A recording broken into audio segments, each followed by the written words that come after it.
So yes, my name is Yoni. I'm originally from Israel, from the south of Israel, from a little town that is a little like the Alabama of Israel. When I was 4 years old, my dad bought me a Commodore 64, if you remember that old computer, and my mom bought me a piano and signed me up for classic piano lessons.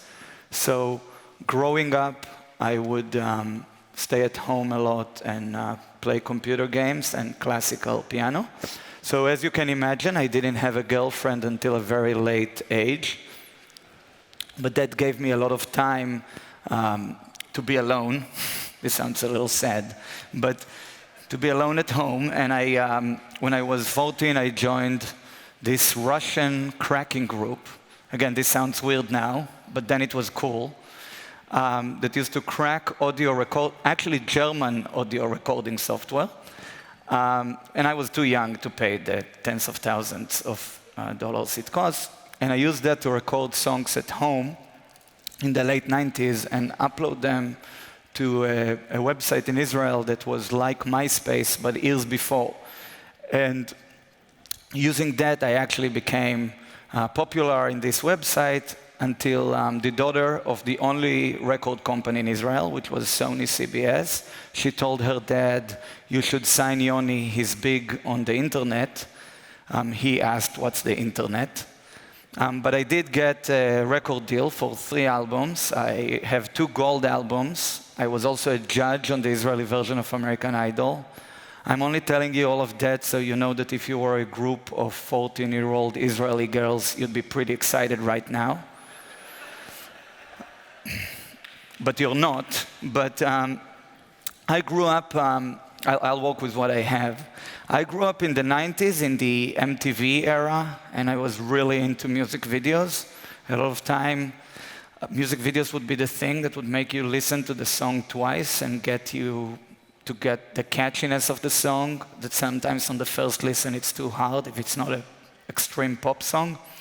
And when we started this project, we had this idea to make an interactive music video. And when we saw nobody did it before the way we thought it should be done, we decided to take it more seriously.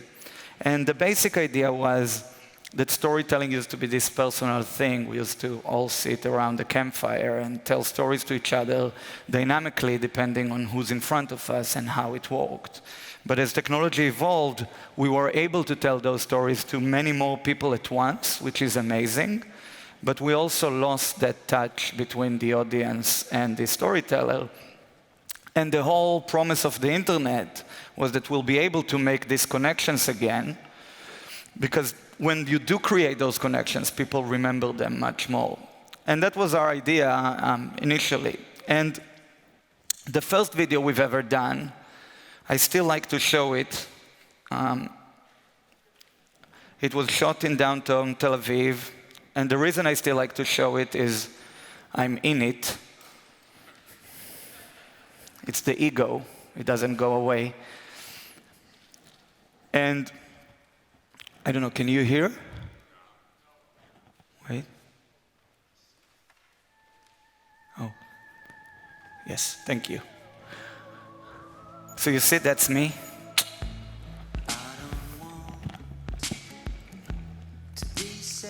And the idea was that we'll be able to build a video where instead of just being a curated ride, people will be able to influence it.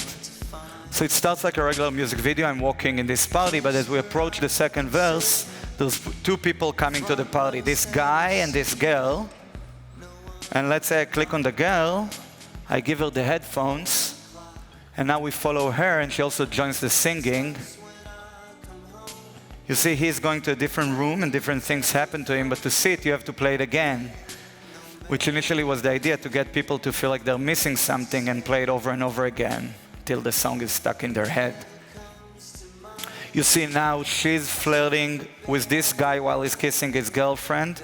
That's very common in Tel Aviv parties. And you can go here with the cheating guy or the sweetie pie. Let's say I choose the sweetie pie. And we follow her. But you can see that because it's music, it had to be completely seamless. we couldn't stop, ask you what you'd like to do and continue. It had to be feeling like it's the same thing. And even though we shot it in one night, there's 256 different combinations you can make of this video. For example, here you can choose between Her Two Friends, which is Christmas and Hanukkah. I will do Hanukkah, because what we wanted to show here is that you wouldn't expect the Jewish girl to go wild, but she does. Now, if you don't make a choice, it makes a choice for you, either randomly or the most popular choice or the director's cut, but it never stops, because music has to go on all the time. And until now, all the choices were who to follow, but now it's a musical choice. What would you like, acoustic or electric? Electric. So the band members pick up electric instruments and play it electrically.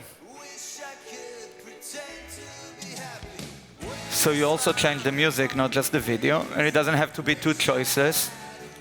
So here, for example, you can choose who from the band will play the solo. Who do you like? Yeah, he's the most popular guy in the band anyway.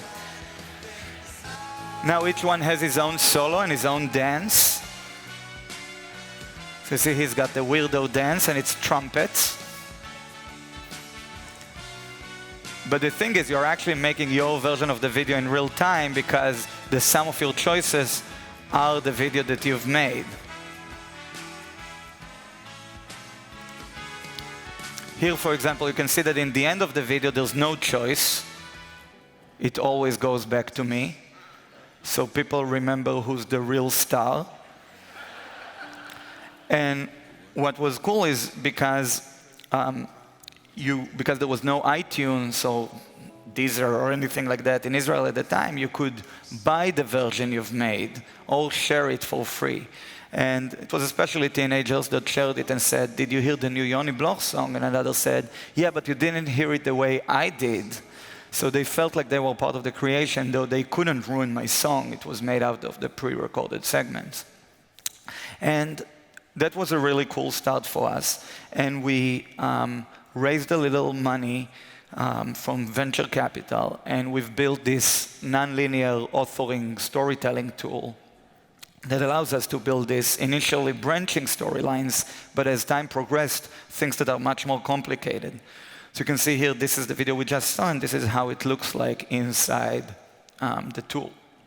And in the beginning, we were very much pushed to show that this can make money. And as a band, because the band, everybody you saw there playing in the band is the company. We had a really hard time with it.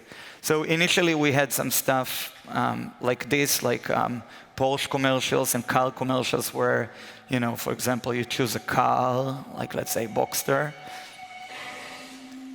And now it comes out and it's colorless. But just by hovering on colors on the left, like blue or yellow or red, it changes the color on the fly. And it doesn't take more bandwidth of a regular video. Let's say I choose red, then I can choose, the wheels. But it was very much missing the narrative and everything we were hoping this can really become. So we had this thing where we said, okay, we'll allow people to build their own code on each of those nodes, but we'll also make it mandatory for them to tag it with an emotion or a purpose, so they don't make stupid interactivity, right? Because when we have choices, like in real life, it's never like, do we need to go through the left door or the right door? It's never that fatalistic. It's much more inherent to something that means something about us. And the first time an advertiser actually did something nice with it was for Coca-Cola in Latin America, where they made this really basic video where you see this story from the point of view of the mom. But you see on the top right, I have daughter, and when I click it, I see what she sees. So the mom and the daughter. And the mom and the daughter.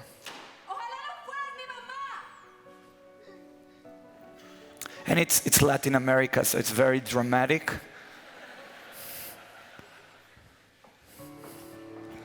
But you see now Thomas broke up with her. And now you go to the mom. I actually know how to watch this without seeing Coke even once. the daughter.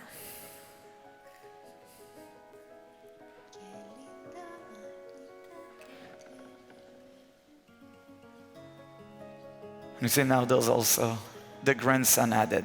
But what was nice about this is when they tagged it, they tagged that the moms will want to see the mom's point of view and daughters will want to see the daughter's point of view. But what actually happened is exactly the opposite. That in retrospect makes sense that the moms wanted to see the daughter's point of view. But it was still something very insightful and cool to learn. Meanwhile, while we were doing this, the most important thing for us was that this will actually be used for storytelling. So, as our gracious host said in the beginning, one of the most amazing moments, well, it wasn't that I convinced him, he actually approached us because his grandson saw one of our videos and thought it would be cool if his grandfather will make a video using our technology. So we just got a call if we'll be willing to do a video for one of Dylan's latest songs. And we said, it's 50 years for like a Rolling Stone, can we maybe do that? And they said, sure, fine. Sony gave us a budget and we used the technology to make a story that is very strange but also cool, where you're watching cable television but the song is taken over your TV set. So you see we're starting on MTV and Danny Brown is singing, but if I click one channel up, it's the shopping channel.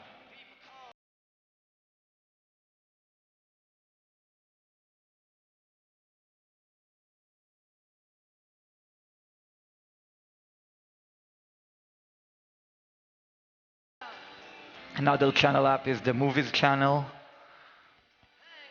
But then there's also The Bachelor. And suddenly it feels like the lyrics are all the Wall Street channel.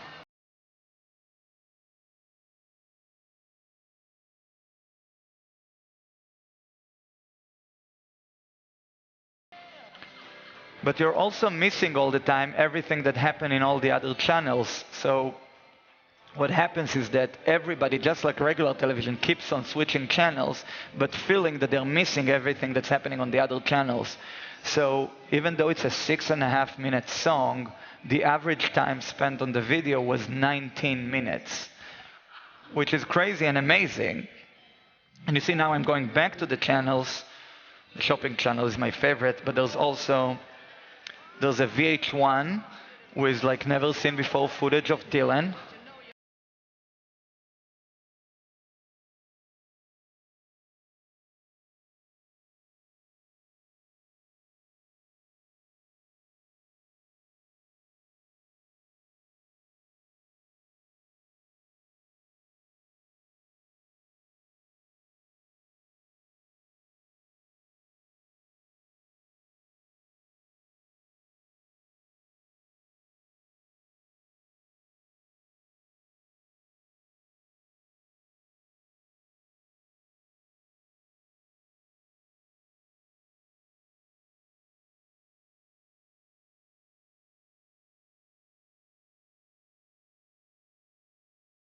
This was a really successful breakthrough for us because we were suddenly able to be approached by people like Coldplay and Wiz Khalifa. And one of the most interesting things about music was that people started using it also to create interactive stories. And not just that, actually serialize them, so things you do in episode 1 would change episode 2. And that allowed us to raise an interactive content fund from companies like Sony and MGM and Warner and CBS and get licenses to do shows like War Games and Twilight Zone, but as completely new interactive series. And the way you make the choices in it doesn't have to be just clicking on things. For example, this is a project that we did together with Tobii, where it tracks the Swedish company, if you know them. It's an eye tracker that tracks your eyes and sees what you're looking at. So the choices will actually be because of what you're looking at and not what you're touching. I'll just show you the first 45 seconds of it. October 15th, 2010 at 11:25 a.m., Brooks met Phoebe in a cafe on Glendale Boulevard in Los Angeles, California. So you see here, I'm looking at her or him. Brooks and Phoebe's story is 2 years full of fleeting glances, smiles, screams, kind words, and bad jokes. The eye symbol signifies what we're looking at. I figured that this would be the perfect place to ask you, will you marry me? Your story and their story will collide as you control the most important day of Brooks and Phoebe's life. What? Just watch. How do you know my name? I don't know. Joke? No. So you see now we have this photo album in the bottom, and whatever picture we're looking at, About marriage. What's going on? You tell me. I wanted to propose, but there's this guy, and now we're teleporting, and you don't want to marry me. they react to it. But now it's the funniest part. You have this girl and this guy, and let's say I look at the girl, because I'm a shallow man. Through the use of our technology, I can tell you're very interested in Courtney over there. See, you can even change the story itself. Go on, propose. I don't know her. All right, fine. Courtney? Brooks, I love you. No. And I want to get married. Phoebe? I think we should spend the rest of our lives together. Phoebe! Start a family. Stay in there. You get back there and talk to her. She's proposing. No, these are ours. And it actually becomes very like eternal sunshine in the spotless mind. Whatever like photo you look at, you take them to that memory. Whoever you look at more, you hear their thoughts and what happened to them. And it really creates a very different story for each one, but not different in what the creator wanted to say. So this is long, but you can see it on our site. But the last thing I wanted to show is actually, I had to ask permission for this, but we've opened Echo Studio, which is an authoring tool that allows you to do it, and any creator can use it for free to build any kind of interactive story themselves.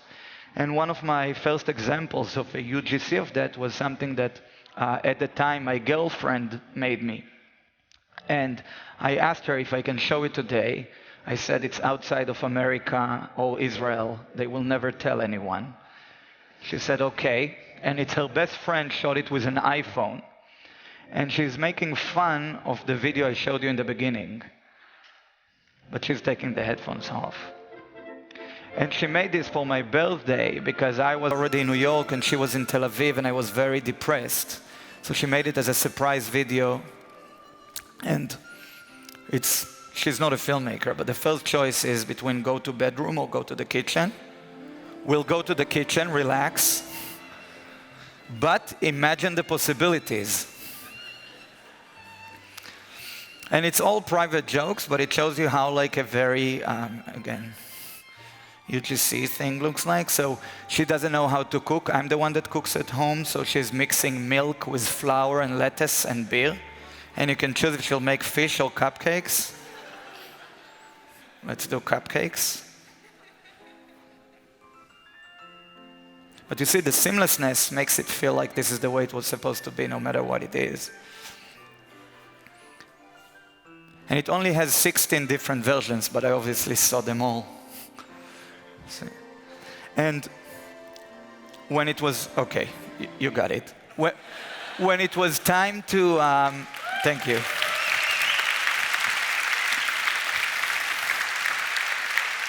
When it was time to propose, I don't have time to show it, but I obviously made an interactive proposal video.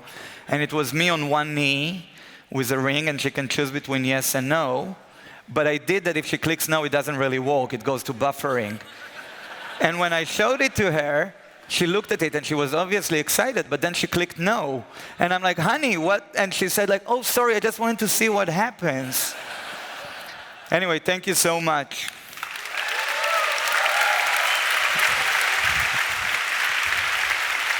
Thank you so much, Yoni. Thank you.